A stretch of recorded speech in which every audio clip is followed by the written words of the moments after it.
Hello, and welcome to Mayhem, my level I have developed for Team Fortress 2 using the Hammer engine.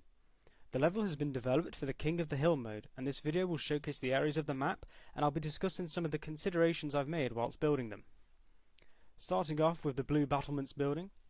On the outside I've decided to go with materials for each base's battlements, or each side's battlements even, just to make sure that they match with the rest of the aesthetics seen in the game. Now, from my research, I've seen that the blue side is very mechanical and obviously very bluey with different metals, whereas the red side, it's got these kind of warm reds and oranges, using a bit more of a wooden look.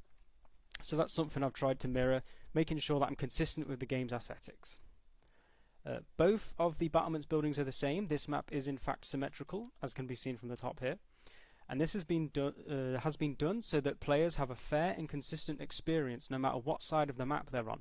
If they play one game as the red team and then swap to the blue, they're going to find the exact same spawns, the exact same pathways, to make sure that they're not confused and it remains fair. For the sake of this video, I'll be looking at the red battlements building, but just as a note, the blue one is exactly the same on the inside. So the red battlements building, again, the materials have been chosen to reflect the main kind of theme seen within the different kind of buildings in Team Fortress 2.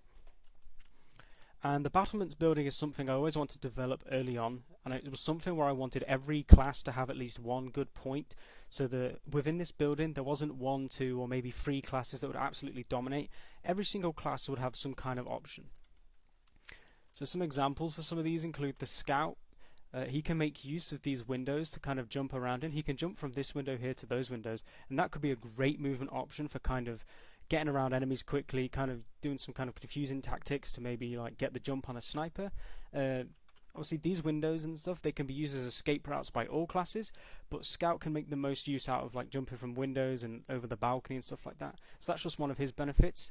The Soldier can always rocket jump onto the balcony, and that's great for if he wants to really pressure a sniper with his rocket launcher. The Pyro's flamethrower is fantastic in the close range environment, so chances are he's going to hit his enemies, and it's going to be good if there's a spy hiding here. You know, you can hit them with his flames and stop them from hiding. The Engineer can place a turret on the balcony, and that's going to cover a cone of vision that's pretty much all the way to the enemy's bridge. The reason this isn't too much of a kind of overpower issue is the turret itself will be very vulnerable to the Demoman's grenades and the Soldier's rocket launcher.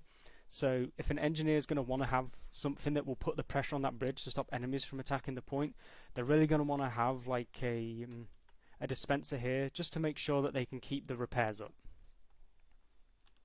And the Demo Man, he can put his mines on things like this doorway or the windows to surprise like any invading scouts or spies, and just put them in areas like the stairwell here. This can dissuade enemies from attacking, and it can keep the snipers a little bit safe if the Demo Man remembers to detonate them on time. The Spy can use these battlements to kind of, whilst he's moving around this way to get to the map, he can activate his disguise, and then kind of the blue team might not have an idea of who's who because they're in like the opening engagement for the capture point, so it's going to allow the Spy to kind of get that one hit kill backstab on a target like the Heavy or the Medic. This is a nice covered area for the Medic. He can do his healing whilst probably not taking too much fire. Again, if there's a Spy or a Scout, they might be able to pressure him, but if he's nice and safe healing a Sniper, he's going to have cover.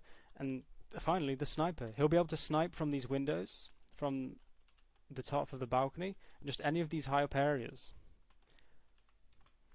So the lighting I've chosen because I kind of thought like the lighting would want to be kind of yellowy, orangey, red, just to make sure that they match with the aesthetics of the map. So that's what I've done that for. There's a little ammo pickup here for anyone who might need it. There's also a health pickup on the top here. A lot of these health pickups were added due to playtesters feeling like there wasn't a lot of health pickups, so I've added those.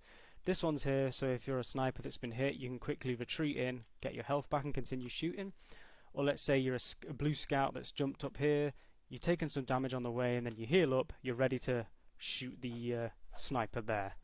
There's a drop down here. This can be used by any of the classes, but I just felt like it would be a good option for like a quick escape route. If you didn't want to drop down a window and you wanted to stay in cover, you could always just drop down here. It's good because there's a little health pack tucked away behind the stairs here, and there's an ammo pack as well, so it's good for anyone looking to either quickly resupply or get their health back.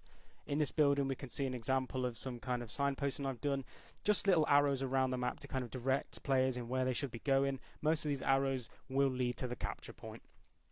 So that's pretty much the battlements building. The battlements has this little kind of plank running down it to this little store shed. I've added these little kind of chest-high walls just to give players some cover. If there's a sniper firing at them from the building, they might not be able to hit them unless the sniper's really good. So the players have some type of protection there. This little building again has some cover there as well. Again, added through some playtesting, iterating on my design to make sure that players didn't feel like they were out in the open, that they did have an option to have some safety. So that just kind of keeps people, again, maybe from the waist down safe. Ammo pickup there, and then this is just a little ramp to get to the top of it. We've got a few bits of meshing because the overall theme of the map is it's supposed to be some kind of like mining facility. Unfortunately, I haven't really got around to meshing, but it's something I might consider doing to kind of liven the map up a bit in the future. So same with the battlements, the spawn buildings are pretty much identical as well. The only thing they don't share is the materials and lighting in them.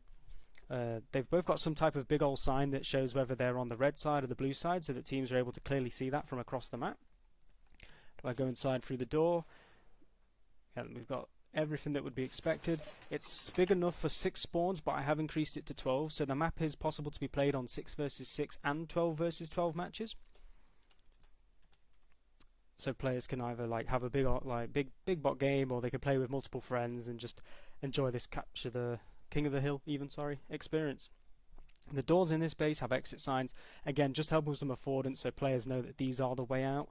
The reason there's 2 doors is so if there's like a blue enemy kind of harassing you from out here, you can go out the other side and surprise him. And there's windows as well, so you can have a look through, see if there's any enemies about, and determine which way you want to escape. Because I didn't want to have it where there's one exit and enemies can basically, spawn in a load of heavies and just machine gun fire, and people don't get to get out. I wanted to make sure there's a way for players to escape if they're being spawn trapped.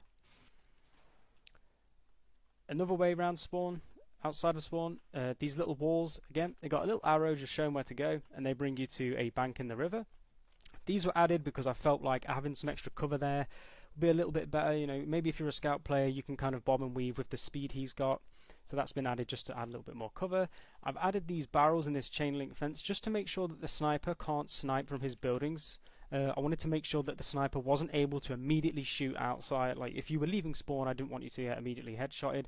Some players might think that would be a bit unfair. It wouldn't be fun, so that's been added to stop that. The rivers are here just to add basically a different movement option as well as an opportunity. As you can see, you can swim through them and pop up at the different banks. This is so that players, maybe if they want to go through the water to kind of create a distraction, if a spy was to swim through the water to then flank around the blue team attacking, he can do. It's also probably a great place to escape from the pyro because the capture point is a bit close quarters. For pyros to hit you with fire, you're able to jump into the water, put the fire out, and he's not going to be able to hit you with his fire anymore. There's a little health pack just over here surrounded by crates, just a little bit of cover for anyone who might need to step away from the fight a little bit. And one of the final things is the capture point.